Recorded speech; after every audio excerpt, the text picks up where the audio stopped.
नमस्कार, बहुत स्वागत है आपका देश न्यूज में। और मैं हूं आपके साथ मनीष कुमार। खास कार्यक्रम में बात करेंगे बेलगाम अपराधों पर। हाल फिलहाल दुष्कर्म और हत्या के कुछ मामलों ने देश को झकझोर कर रख दिया है। कोलकाता में महिला ट्रेनी डॉक्टर की दुष्कर्म और हत्या का मामला देश भर में चर्चा का विषय बना हुआ है। इसको लेकर देश भर में प्रदर्शन भी हो रहे हैं। कोलकाता के इस जघन्य दुष्कर्म और हत्याकांड ने 2012 के निर्भया कांड की यादें ताजा कर दी है। स्याही सूख नहीं पाती कि अखबारों की नई खबर आ जाती है दुष्कर्म की। देश आजाद तो हुआ है, पर देश की बेटियां आजाद नहीं हो पाई है। ये वो लाइन है जो आज देश के लिए प्रासंगिक नजर आती है। एक तरफ जहां हम महिला प्रधान देश बनाने की बात कर रहे हैं, बेटी बचाओ बेटी पढ़ाओ की बात कर रहे हैं, तो वहीं दूसरी ओर महिलाओं के साथ होने वाले अत्याचार का आंकड़ा लगातार ग्राफ बढ़ता जा रहा है। देश भर में हर साल करीब 4 लाख से अधिक महिलाओं के खिलाफ में अपराध दर्ज किए जाते हैं। इन अपराधों में दुष्कर्म, छेड़छाड़, एसिड अटैक, किडनैपिंग और दहेज जैसे संगीन अपराध शामिल है। 2022 के आंकड़ों को गौर से देखें तो 4,45,256 मामले दर्ज नजर आएंगे, यानी कि हर घंटे 51 मामले दर्ज होते हैं। हाल ही में कोलकाता दुष्कर्म हत्याकांड केस ने पूरे देश को झकझोर कर रख दिया था। कोलकाता के राधा गोविंदकर मेडिकल कॉलेज में ट्रेनी डॉक्टर के साथ पहले दुष्कर्म और उसके बाद उसकी हत्या ने एक बार फिर से महिला की सुरक्षा को लेकर की कानून पर सवाल खड़े कर दिए हैं। इस दुष्कर्म केस ने साल 2012 में हुई निर्भया केस की यादें ताजा कर दी है, याद दिला दी है। अब इस पूरे मामले को लेकर देश भर में प्रदर्शन हो रहे हैं। देश भर में इसके विरुद्ध में और न्याय की मांग को लेकर प्रदर्शन हो रहे हैं। मामले का आरोपी संजय रॉय को गिरफ्तार फिलहाल पुलिस ने कर लिया है। सोशल मीडिया से लेकर की सड़कों पर कैंडल मार्च के आरोपी को सख्त से सख्त सजा देने की भी मांग की जा रही है। बंगाल की मुख्यमंत्री ममता बनर्जी ने पीएम मोदी को पत्र लिखकर दुष्कर्म के मामलों में कड़ी से कड़ी सजा का प्रावधान करने की भी मांग की है। लेकिन मामला क्या है, ये पूरा हम देखेंगे। इसके बाद ही आप समझ पाएंगे कि दरअसल ये मामले क्यों बढ़ रहे हैं। कोलकाता में लेडी ट्रेनी डॉक्टर के साथ दुष्कर्म और उसकी हत्या का मामला 9 अगस्त की रात का बताया जाता है। मामले का खुलासा तब हुआ जब अगले दिन कॉलेज के सेमिनार हॉल में ट्रेनी डॉक्टर का शव मिला था। ट्रेनी डॉक्टर की उम्र 31 वर्ष बताई जा रही है। वह उस दिन 3 डॉक्टरों के साथ ड्यूटी पर थी। खाना खाकर महिला ट्रेनी डॉक्टर करीब 2 बजे सोने के लिए अस्पताल के सेमिनार हॉल में चली गई थी, जहां से अगली सुबह उसका शव बेहद ही खराब परिस्थिति में मिला। हर घंटे इतनी महिलाओं का क्यों आखिर छेड़छाड़ होती है, दुष्कर्म होते हैं, उनके साथ में ऐसे संगीन अपराध क्यों होते हैं। देश में 96% दुष्कर्म के मामलों में आरोपी महिला के जानने वाले होते हैं, उनके करीबी होते हैं, करीबी रिश्तेदार होते हैं, यहां तक कि उनके पड़ोसी भी हो सकते हैं। नेशनल क्राइम रिकॉर्ड ब्यूरो के आंकड़ों के मुताबिक भारत में हर 15 मिनट में एक महिला का दुष्कर्म होता है। ऐसे में देखा जाए तो हर घंटे 4 महिलाओं का बलात्कार या दुष्कर्म होता है। हालांकि सरकार ने 16 दिसंबर 2012 को दिल्ली में चलती बस में हुई गैंगरेप के बाद कानून को बहुत ही सख्त कर दिया है, लेकिन हालात अभी भी वैसे ही हैं।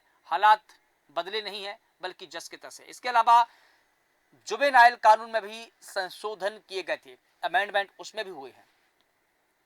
ऐसे में अगर कोई 18 साल से कम उम्र का कोई भी ऐसा लड़का ऐसा अपराध करता है तो उसके साथ भी वयस्कों की तरह ही बर्ताव किया जाएगा। ऐसा इस वजह से किया गया क्योंकि निर्भया का दुष्कर्म करने वाले 6 दोषियों में से एक नाबालिग भी था, जिसे 3 साल की सजा काटने के बाद छोड़ दिया गया था। इसके अलावा दुष्कर्म के केस में फांसी देने का प्रावधान भी लाया गया था। लेकिन एनसीआरबी के जो डेटा है, आंकड़े हैं, वो क्या कहते हैं, इस पर भी नजर डालना बेहद जरूरी हो जाता है। नेशनल क्राइम रिकॉर्ड ब्यूरो यानी कि एनसीआरबी के आंकड़ों के मुताबिक देश में साल 2017 से लेकर के साल 2022 तक दुष्कर्म के कुल 1.89 लाख मामले दर्ज किए गए हैं, जिनमें से 1.79 लाख मामलों में दुष्कर्म करने वाला कोई परिचित ही व्यक्ति निकला है, चाहे उसका रिश्तेदार हो, पड़ोसी हो, संबंधी हो, ऐसे में से कोई एक व्यक्ति निकला है। वहीं 9,670 मामलों में दुष्कर्म करने वाला कोई ऐसी व्यक्ति निकला जिसे पीड़िता नहीं जानती थी। इसके अलावा डेटा से पता चलता है कि भारत में दुष्कर्म पीड़ितों की सबसे ज्यादा संख्या 18 वर्ष से लेकर के 30 साल की उम्र के बीच की रही है। यानी कि वयस्क महिलाओं को अधिक शिकार बनाया गया है। जो नौजवान महिलाएं हैं उनको सर्वाधिक शिकार बनाया जाता है। और इसी बीच में ये आंकड़े बड़े ही डरावने हैं, हम सभी को सोचने पर मजबूर करते हैं। दर्ज किए गए 1.89 लाख मामलों में से 1.13 लाख इसी एज ग्रुप में से थे। ऐसे में हर दिन दर्ज होने वाले 96 दुष्कर्मों में से 52 दुष्कर्म केस में पीड़िता 18 वर्ष से 30 वर्ष की उम्र के बीच की रही है। या तो वो 20 वर्ष की हो सकती है, 22, 25, 26, 28 या 30 वर्ष की हो सकती है। यानी कि इसी एज ग्रुप की महिलाओं के साथ सर्वाधिक दुष्कर्म के मामले होते हैं। अब यह भी जानना बेहद जरूरी हो जाता है कि कहां दर्ज होते हैं दुष्कर्म के सर्वाधिक मामले। रिपोर्ट के मुताबिक साल 2022 में देश में दुष्कर्म के 31,516 मामले दर्ज किए गए। साल 2021 में 31,677 मामले, साल 2020 में 28,046 मामले और साल 2019 में 32,033 मामले दर्ज किए गए। एनसीआरबी के आंकड़ों के अनुसार देश में सर्वाधिक दुष्कर्म राजस्थान में हुए हैं। राजस्थान दुष्कर्म के मामले में देश में अव्वल नंबर पर है। 2022 में राजस्थान में दुष्कर्म के 5,399 मामले दर्ज किए गए थे। दूसरे नंबर पर 3,690 मामलों के साथ यूपी यानी कि उत्तर प्रदेश दूसरे स्थान पर रहा था। तीसरे नंबर पर 3,029 मामलों के साथ मध्य प्रदेश देश का तीसरा ऐसा राज्य था जहां सर्वाधिक दुष्कर्म के मामले दर्ज किए गए। और चौथे स्थान पर महाराष्ट्र का नाम शामिल है, जहां 2022 में दुष्कर्म के 2,904 मामले दर्ज किए गए हैं। इसके बाद 1,787 मामलों के साथ हरियाणा, 1,464 मामलों के साथ ओडिशा 7वें नंबर पर है। 1,298 मामलों के साथ झारखंड, फिर 246 मामलों के साथ में छत्तीसगढ़। इस इतने मामले छत्तीसगढ़ में भी दर्ज किए गए। भाई इस लिस्ट में दिल्ली 9वें स्थान पर है। 8वें स्थान पर अगर छत्तीसगढ़ है तो 9वें स्थान पर दिल्ली है, देश की राजधानी। यहां पर 2022 में दुष्कर्म के 1212 मामले दर्ज किए गए हैं। और इसके बाद 1113 मामलों के साथ असम इस लिस्ट में शामिल है। यहां पर राजस्थान की अगर बात कर ली जाए, जब राजस्थान नंबर 1 पर है तो यहां के कुछ और जो केस हुए हैं, जो दुर्घटनाएं हुई है, घटनाएं हुई है, उन पर भी बात करना बेहद जरूरी है। अजमेर दुष्कर्म केस की भी बात करूंगा। साल 1992 में हुआ अजमेर दुष्कर्म मामला भारत के सबसे बड़े दुष्कर्म मामलों में से एक माना जाता है। इसमें 100 से ज्यादा नाबालिग स्कूली बच्चियों के साथ दुष्कर्म किया गया था। इतना जघन्य अपराध है कि जो सुनने वाले हैं, जो प्रत्यक्षदर्शी है, उनकी रूह कांप जाती है। मामले में ज्यादातर आरोपी अजमेर के मोइनुद्दीन चिश्ती दरगाह से थे। इसके अलावा निर्भया केस की भी बात कर लेंगे, जो राजधानी दिल्ली में 16 दिसंबर 2012 को बस में 23 साल की एक लड़की के साथ गैंगरेप ने पूरे देश को हिलाकर रख दिया था। आरोपियों ने पीड़िता की आंतों में लोहे की रॉड डाल दी थी। हमले के 13 दिन बाद उसकी मौत हो गई थी। घटना को लेकर के भारतीय संसद में इस कदर हंगामा हुआ कि संसद ठप हो गई थी। पुलिस ने बलात्कार के संदिग्ध 6 लोगों को गिरफ्तार किया। इनमें से एक नाबालिग था। वहीं 5 बचे हुए अपराधियों में से एक ने मुकदमे से पहले ही आत्महत्या कर ली थी और 4 को 2020 में हत्या के लिए फांसी की सजा हुई। इसके अलावा राना घाट दुष्कर्म का केस भी मशहूर है। पश्चिम बंगाल के राना घाट में जीसस एंड मेरी कॉन्वेंट में 14 मार्च 2015 को कुछ घुसपैठियों ने 71 वर्ष की नन के साथ में गैंग दुष्कर्म किया था। इस दौरान 6 घुसपैठियों को सीसीटीवी पर रिकॉर्ड किया गया था। मामले ने 1 अप्रैल 2015 को सभी को गिरफ्तार कर लिया गया। सभी की पहचान बांग्लादेशी मुसलमानों के तौर पर की गई थी। इसके अलावा कठुआ मामला आपको याद ही होगा। 17 जनवरी 2018 को जम्मू कश्मीर के कठुआ के पास रसाना गांव में 8 वर्षीय नाबालिग बच्ची के साथ ये जघन्य अपराध हुआ था। 8 वर्षीय नाबालिग लड़की आसिफा के साथ में दुष्कर्म करके और उसकी हत्या कर दी गई थी।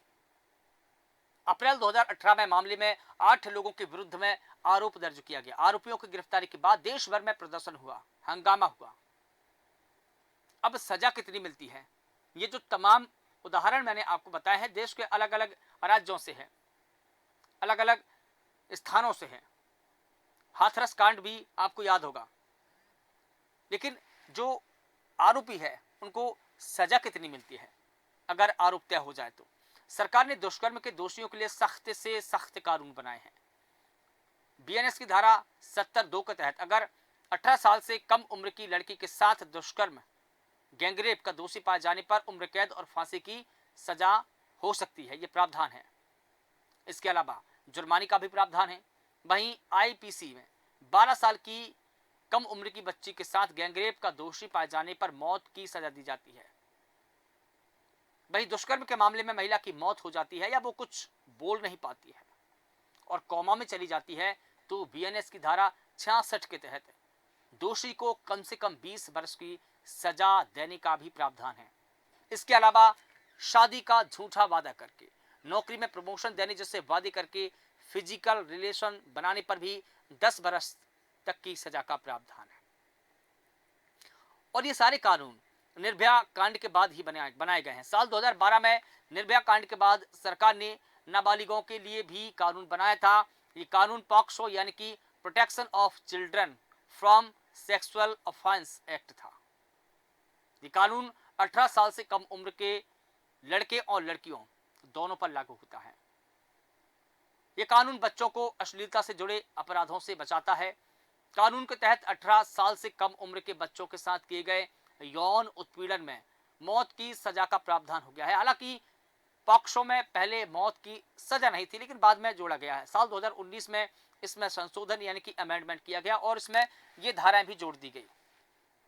अब इसके अलावा फास्ट ट्रैक स्पेशल कोर्ट की स्थापना की योजना है। पिछले दिनों आपने प्रधानमंत्री मोदी का बयान जरूर सुना होगा। प्रधानमंत्री मोदी ने सुप्रीम कोर्ट की स्थापना के 75 वर्ष पूरे होने पर डाक टिकट और सिक्का जारी किया। प्रधानमंत्री मोदी ने कहा कि देश में महिलाओं की सुरक्षा के लिए कठोर कानून बने हैं। साल 2019 में सरकार ने fast track court special court की स्थापना की योजना बनाई। इसके तहत अहम गवाहों के लिए गवाही केंद्र का भी प्रावधान और इसमें डिस्ट्रिक्ट मॉनिटरिंग की महत्वपूर्ण भूमिका हो सकती है और होना भी चाहिए, महत्वपूर्ण हो सकती है। और इस कमेटी में डिस्ट्रिक्ट जज, डीएम भी शामिल होते हैं। इसके अलावा उन्होंने कहा कि क्रिमिनल जस्टिस सिस्टम के बीच में समन्वय बनाने की जरूरत है। महिला अत्याचार से जुड़े मामलों में जितनी तेजी से फैसले आएंगे, आधी आबादी को सुरक्षा का उतना ही बड़ा भरोसा मिलेगा। प्रधानमंत्री ने गत 1 जुलाई से लागू हुए 3 आपराधिक कानूनों का जिक्र करते हुए कहा कि इन कानूनों की भावना सिटीजन फर्स्ट, डिग्निटी फर्स्ट और जस्टिस फर्स्ट है। न्याय संहिता की सोच सिर्फ सजा देना ही नहीं बल्कि सुरक्षा देना भी है और इसीलिए एक और महिलाओं और बच्चों के खिलाफ में होने वाले अपराधों पर सख्त कानून बने हैं तो दूसरी ओर मामूली अपराधों में सजा के तौर पर कम्युनिटी सर्विस का भी प्रावधान किया गया है। नए कानून में इलेक्ट्रॉनिक और डिजिटल रिकॉर्ड को भी मान्यता मिली है। इससे लंबित मुकदमों का बोझ भी कम होगा। प्रधानमंत्री ने कहा कि सुप्रीम कोर्ट के 75 वर्ष केवल एक संस्था की यात्रा नहीं है बल्कि यह भारत के संविधान और संवैधानिक मूल्यों की भी यात्रा है। एक लोकतंत्र के तौर पर, लोकतंत्र के रूप में भारत के और परिपक्व होने की यात्रा है। इसमें पीढ़ी दर पीढ़ी उन करोड़ों भारतवासियों का भी योगदान है जिन्होंने हर परिस्थिति में, सम परिस्थिति हो या विषम परिस्थिति हो, तमाम परिस्थितियों में न्यायपालिका पर अपना भरोसा अडिग रखा, न्यायपालिका पर भरोसा जताया और उस भरोसे को टूटने नहीं दिया। प्रधानमंत्री ने संविधान के संरक्षक के तौर पर अपनी जिम्मेदारी का बखूबी निर्वहन करने के लिए न्यायपालिका की सराहना करते हुए कहा था कि आज़ादी के बाद न्यायपालिका ने न्याय की परिभाषा भावना की रक्षा की है। उन्होंने आपातकाल लगाने को काला दौर करार देते हुए कहा कि आपातकाल का काला दौर भी आया, तब न्यायपालिका ने संविधान की रक्षा में अहम भूमिका निभाई। मौलिक अधिकारों पर जब प्रहार हुए तो सुप्रीम कोर्ट ने उनकी भी रक्षा की। जब देश की सुरक्षा का प्रश्न आया, न्यायपालिका ने राष्ट्रहित सर्वोपरि रखकर की भारत की एकता की रक्षा की। प्रधानमंत्री ने पिछले 10 वर्षों में न्याय को सुगम बनाने के लिए किए गए प्रयासों का उल्लेख करते हुए कहा कि अदालतों के आधुनिकीकरण के लिए मिशन स्तर पर काम हो रहे हैं। इसमें सुप्रीम कोर्ट और न्यायपालिका के सहयोग की बड़ी भूमिका रही है। और ये तमाम बातें प्रधानमंत्री ने उस वक्त कही थी जब सुप्रीम कोर्ट के 75 वर्ष पूरे हो रहे थे। तो कहीं ना कहीं देखा जाए कि एक और दुष्कर्म, गैंगरेप के जघन्य अपराधों को लेकर के काम हो रहे हैं, सरकार स्तर पर हो रहे हैं, कोर्ट स्तर पर हो रहे हैं और संसद स्तर पर भी हो रहे हैं। तो दूसरी ओर ये जो अपराध है और अपराध की जो श्रेणियां हैं वो कहीं ना कहीं देश के जो कानून है उन पर कहीं ना कहीं सवाल खड़े कर देते हैं। देश की न्याय जो प्रणाली है, हमारी न्यायपालिका है, वो राष्ट्रहित को सर्वोपरि रखकर ही न्याय करती है।